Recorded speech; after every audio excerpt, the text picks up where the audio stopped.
So today I want to talk to you about the use of artificial intelligence to improve drug development cycle times. And I just want to caveat this talk today to say that while I am a drug development expert, I am not an AI expert, and you'll be hearing from Dr. Bengio later this morning to talk more about specifics of AI drug discovery.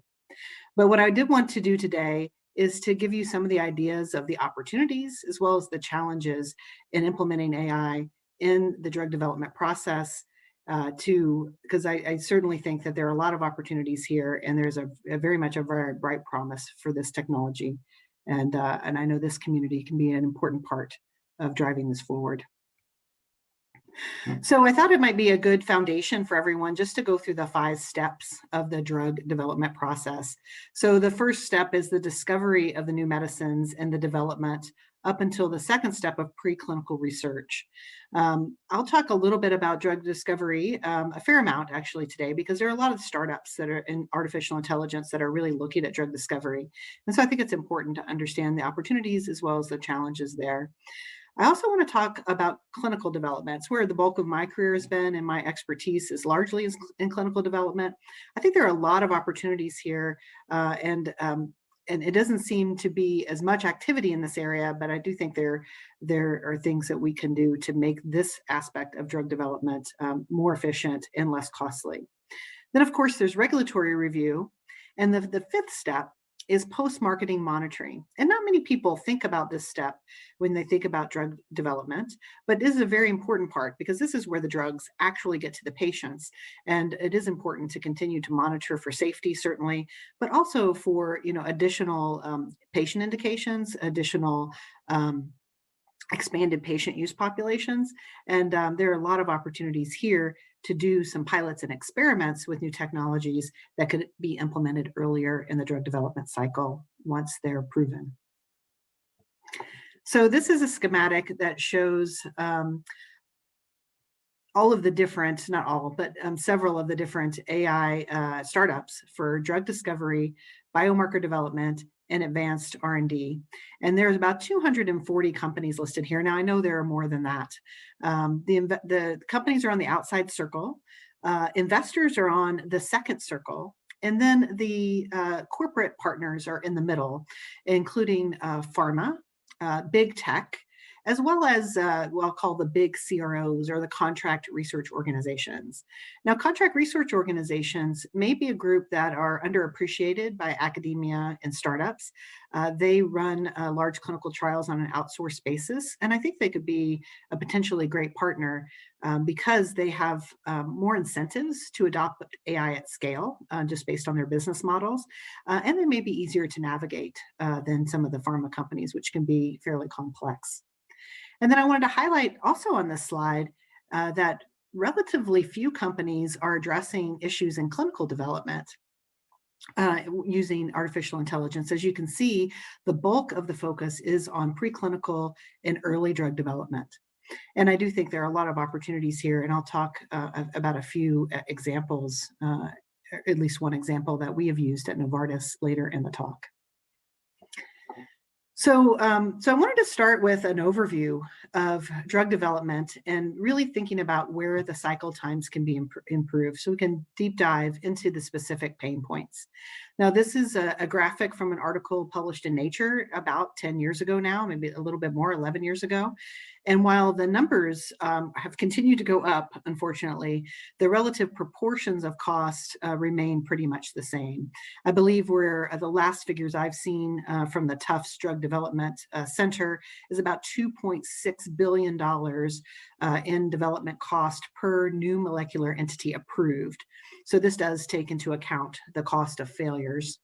So just to orient you to the slide, there's a lot of information here. This slide is divided into 2 sections. So there is the drug discovery and preclinical development. So that is steps 1 and 2 that we discussed on our earlier slide. And then here, the clinical development and approval. So steps 3 and 4 in the blue tones. Post-marketing monitoring isn't included here. And as you can see, on average, it takes about 15 years or so to bring a drug from discovery, from target identification, all the way through to approval. And this is a figure that really also hasn't changed much over the 10 years. And the bulk of that time and money is spent in the clinical development portion of drug development. So when we focus on drug discovery and development on the left-hand side in the gold tones, we know that drug discovery and development is mainly an optimization problem.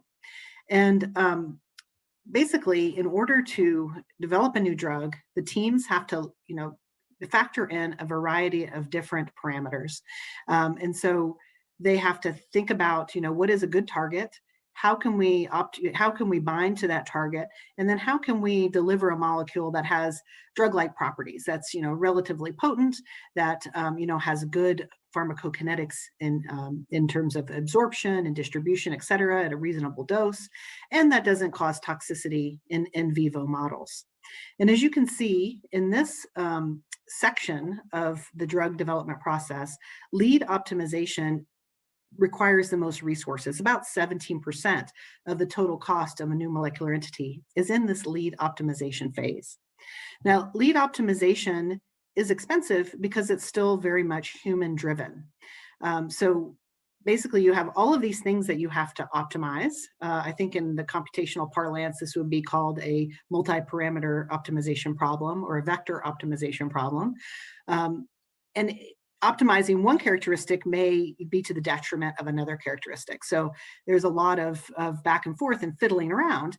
And certainly there's computational support that goes into this process, but there's still, it is still much more iterative than it is analytical. And there's a substantial human in the loop situation going on here that it probably not be fixed anytime soon. So that's why, we see that cost there. I certainly hope there are people in the audience who can help us with this lead optimization issue and have, and help us to be more efficient and, in the step in the drug discovery process. So moving on to the right-hand side of the graphic in the blue tones, it might be helpful for the audience to just review quickly the different phases of drug development. I'll start with phase 3 because I think most of us understand that well. These are the clinical trials required for approval and registration. They're often called the pivotal clinical trials. It's what the regulators will look at to determine whether or not a drug gets approved. So these studies are done in usually thousands of patients. They are obviously the most expensive because of the high numbers. They're the most highly regulated, although all studies in humans are necessarily, the regulations are necessarily rigorous. But this is, these are your most expensive, most important trials. Now, probability of technical success in a phase 3 trial is actually pretty good, about 70% on average. Of course, in diseases that are less well understood, this could be much, much lower, with diseases like Alzheimer's disease being a relatively tragic example of this. So if we moved back to the beginning of clinical development to phase 1, this is really our first trip from the preclinical side into humans. And often, in fact, traditionally, I'd say phase 1 studies are done in normal volunteers. And the purpose of a phase 1 study is to determine human toxicity in humans, and also, how well the drug is absorbed, if it's an oral drug, where it's distributed in the body, how it's metabolized, et cetera, to get those characteristics. And I think what's important to understand here is the probability of technical success. So about half the time, drugs that have made it all the way through preclinical testing in animals, which includes 2 species of toxicology testing, half the time they will not be safe in humans and they will fail because of human safety in phase 1. Phase 2 studies are really typically our first use of these drugs in the patient population who has the disease we want to study. And here, the probability of technical success is even lower. And remember, we're talking about the half of the molecules that made it into phase 2 from phase 1 now only have a 34% probability of technical success. And this is because one of the biggest problems that we actually have in drug development is finding the right target. We can have the absolute perfect target and we think in a great drug that, for that target, and we get it into humans with a disease and it just doesn't work because it turns out, we don't really fully understand the biology. And I think that's ultimately the crux of the matter here. So what we're seeing is that, we have some opportunities in drug discovery to improve that process through lead optimization with AI, but that the real money shot, the real value here is how can we better predict human toxicity and human efficacy from those molecules coming from the preclinical side into humans. And I think that is where the biggest unmet need is. And so you have to ask ourselves, can AI solve this problem? After all, this is a prediction problem. Isn't that what AI is really good at? After all, AI cracked protein folding, right? That's a prediction problem. You predict the 3D structure of a protein from its amino acid sequence. Will this really turbocharge drug discovery, as the headlines state? Does it change everything? So I guess spoilers are in order. No, it does not. And no, it won't turbocharge drug discovery. And I should caveat this by saying that, look, I am not a hater. I was super excited when I saw this breakthrough, and I tweeted out that it will change everything, and I agree with that. But the issue is that protein structure is not the determining step in drug development and drug discovery. If we were much, much better at predicting binding to those proteins, then maybe, it would be more important, but we're just not there yet. Again, as a kind of a call to action that we need to get better at this. But right now, these tools are great tools sometimes, but they're not really ready to be the backbone of a company's drug discovery and development process just yet. But they are important, and I do believe we can continue to make progress. So what do we need to really move this forward? I think at the end of the day, drug development has a data problem. So, I cannot overemphasize this enough that, one of our biggest problems is that we do not understand human biology enough to know whether or not we are on the right track during the drug discovery process. So just, ask yourself this, what causes Alzheimer's disease? What is the best way to interrupt septic shock and multi-system organ failure in critically ill patients or patients with COVID? What causes Parkinson's disease? What's the best target in a chronic pain? These are questions with no answers right now because we just don't understand the biology. So how can AI solve a problem without an adequate data training set, without the data? Finding a new drug is not the same as finding a cat in an image. It's not even the same as driving a car, or not a driverless car. Biology is infinitely more complex than either of those tasks.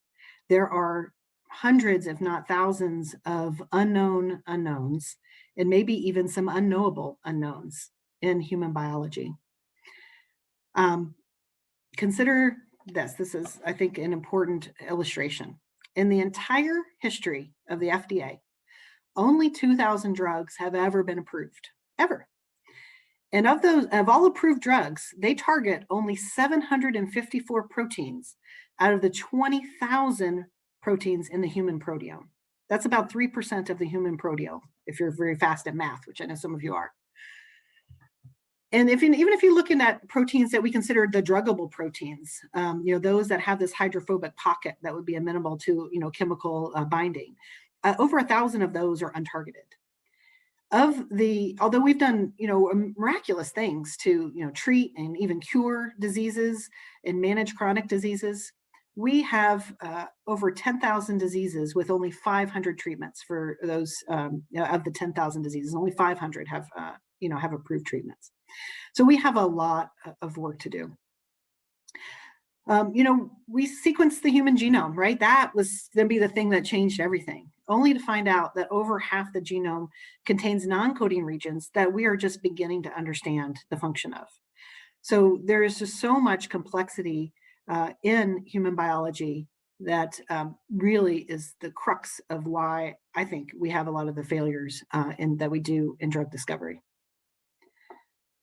Now, um, I do think that AI can help solve some of these problems. I think that AI, ironically, rather than waiting for the perfect data set, can actually help us to create the data set, through automation, through robotics. We see companies doing this already, starting to unravel some of the secrets of human biology, through some in vitro testing, coupled with wet lab validation and creating a virtuous loop to create these data sets. So there's a lot of promise and a lot of hope, and I'm very optimistic. But this is an extraordinarily grand challenge. So I do want to inspire you, though, as what I said I wanted to do in the beginning, with some examples of what we can do to move the field forward. And I wanted to share with you some of the things that we've been doing at Novartis to help move the field forward. And the first example is probably our most ambitious example of a data science and machine learning project at Novartis, and we call it Data 42. Now, many of you may get the reference. Data 42 comes from the very popular British novel, Hitchhiker's Guide to the Galaxy, where 42 is the answer to life, the universe, and everything. Of course, if you've read the novel, you know the question is always in question. We're not really sure what the question is, but that is the answer. So what Data 42 does at Novartis, this has been about 4 or 5 years in the making, is that we were able to create a data lake to federate some machine learning across extraordinary amounts of data. So we're combining our omics, our imaging data, our clinical data across almost 2,500 trials, and putting all of this together into a database where scientists can do in vitro experiments to get insights that could potentially help to design prospective inquiries into new hypotheses, if you will. Now, one of the first things that we had to do, and actually probably the thing that took us the most amount of time, was getting these data into a situation where it could actually be used for machine learning models. And this is not an uncommon issue. And I'm sure it's issues that members of this consortium face every day. I think most data in healthcare has a challenge with, being following the FAIR principles of being findable, accessible, interoperable, and reusable. And I know I've heard from like Amy Abernathy at Flatiron, has said that this was one of the kind of core competencies that they have, and that's labeling these data that they're getting from the clinic. And, they employ armies of clinical oncologists to actually do that type of data curating and annotation. And so I know that's a very, very important part of what we're doing here. But, we want to use this data lake, again, to help us to, build smarter hypotheses, to, help us collaborate better.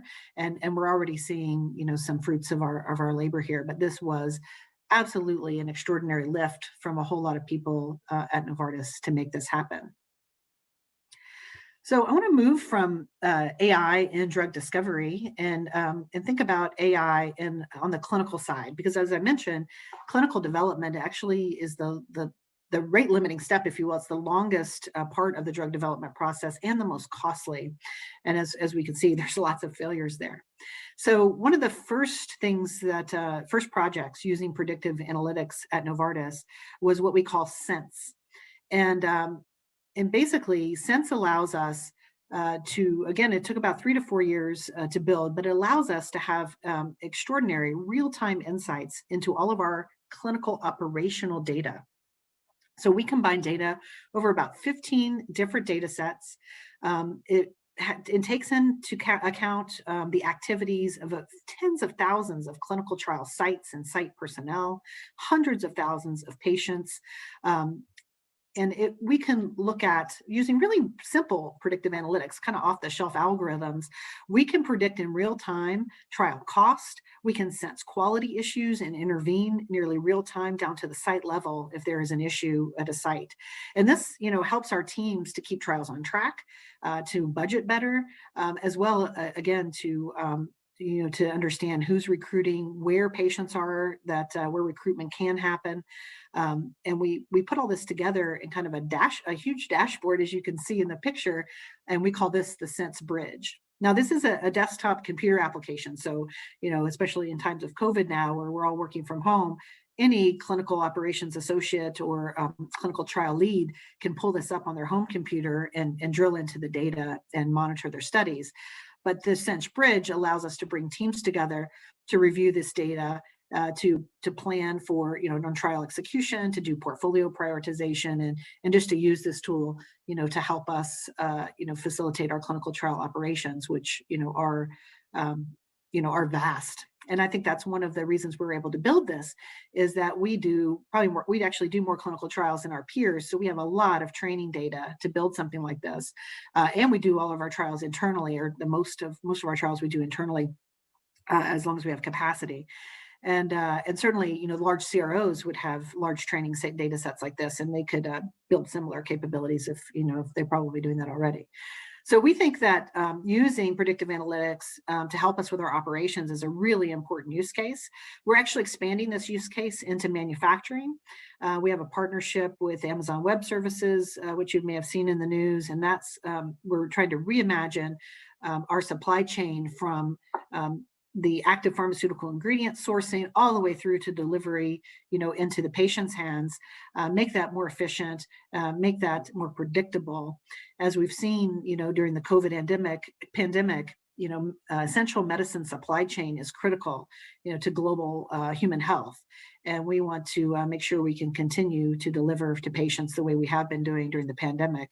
I'm very proud to say, through the efforts of our manufacturing teams, we've had no stockouts of essential medicines through this entire crisis. And we, continue to stay on top of our supply chain for all of our medicines so that patients can get these, important therapies. So the last mile of drug development is getting the drug after approval into the patient. So the job is not done, once that approval happens. And I think it's important to understand that according to a recent publication by the Bio Organization, only 2 of 10 medicines actually breaks even, makes enough money back to cover its development cost, and then to make a subsequent profit. And part of this is, certainly due to pricing pressures. Part of this is maybe due to the fact that some medicines don't work as well in the real world as maybe we expected them to in the clinical trials. And then some of this is due to the fact that it takes on average 17 years for a new technology, whether it be a medicine or a procedure or a policy, to really disseminate fully throughout the healthcare system to where it becomes standard of care. And 17 years is actually not a long time when you look at dissemination of other types of technology. I think it took 64 years for electricity to sort of get to that last mile. So there are really important things to still be done once approval is achieved, in the drug development life cycle, because getting drugs to patients, that's what it's all about at the end of the day. And so there are some great examples here of ways that we can use artificial intelligence, digital health, data science, to bridge this last mile and to improve the health of patients and improve the patient journey. And I wanted to, introduce the Novartis biome, because the biome is something that we developed at Novartis to help us work with innovative companies to do proof point pilots to, again, affect some of these real business cases that impact the patient journey. And so, Novartis is a very large organization and a complex organization, as I mentioned before. And the point of the biome was actually to provide a service to Novartis associates who wanted to work with innovative companies, but were finding barriers to onboarding these companies in our own processes and procedures. Before we introduced the streamlined onboarding process through the Novartis biome, it took on average almost a year to get a new vendor onboarded into Novartis and to be able to do a project with them. Well, in the life cycle of digital health, a year is forever. And, by that time, the opportunity would be gone. the field would have moved on, and we wouldn't really, the project may not even make sense anymore. So we really wanted to do something to where we can work more agilely with the innovation ecosystem and learn by their entrepreneurship and agility, and also really not crush them with our bureaucracy and make it a win-win for both sides. And so that was the nexus or the idea behind the biome. Now the biome has expanded. It started, with its principal site in San Francisco, and it's grown into a global network connected both virtually as well as through some physical sites that are in San Francisco, of course, London, Paris, Hyderabad, India, and Montreal, I'm very proud to say. And the Montreal site is actually housed in the Mila corporate suites. And the vision for the Novartis Canada biome at Mila is to be that thought leader in pilot projects that use artificial intelligence, and to really bring that dimension to the overall Novartis biome, a global community. And so what we're really looking for are real world use cases that are going to decrease the pain points for patients along the patient journey. And so looking at things in that last mile of drug development is really the whole point of the biome. And so while the patient journey, varies based on the disease, and each patient's journey will be different, these are kind of 5 areas where there could be pain points along the journey, and where we've, had pilot projects to be able to facilitate, things for the patient, and make sure they get on their needed therapies more efficiently for the healthcare system and faster for them. So some examples here are using predictive analytics and continuous monitoring in heart failure patients to predict possible worsening of disease and heart failure hospitalizations. So that's a pilot that has shown some success. Other ideas are using imaging to better diagnose disease skin lesions in leprosy. So we're piloting a project in India looking at that, as well as other skin diseases like atopic dermatitis, which, are other things that we're looking at. Of course, there are, patient-driven apps that could monitor patient-reported outcomes for real-world evidence data collection, chatbots to deliver real-time, on-demand education for healthcare professionals or even for patients, and even chatbots to deliver support for lifestyle modifications when that is an important part of the patient journey and for outcomes in a disease. So I think there are lots of examples here in the last mile that where you can pilot things with companies, and there is typically more appetite to pilot projects here because there tends to be less risk from a regulatory perspective. And once pilots can be proven out here, they can be integrated earlier into the drug development process. And then finally, I'd like to close with this graphic. So when people ask me why I do what I do, I tell them it's because we make miracles you can hold in the palm of your hand.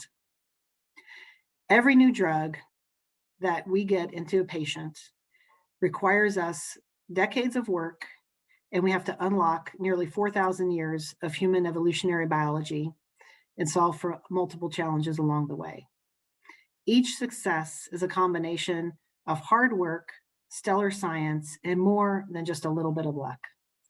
We are just at the beginning of the bioinformatics age, the intersection of accelerated biological discovery aided by data science and enormous computing power. I do believe we'll be able to unlock the mysteries of human evolution faster than before with these new technologies, but biology is extraordinarily complex. And unlike engineering, it's really more discovery than it is design. But together, with great minds in biology, engineering, mathematics, and medicine, I know we can impact human health for the better. Thank you.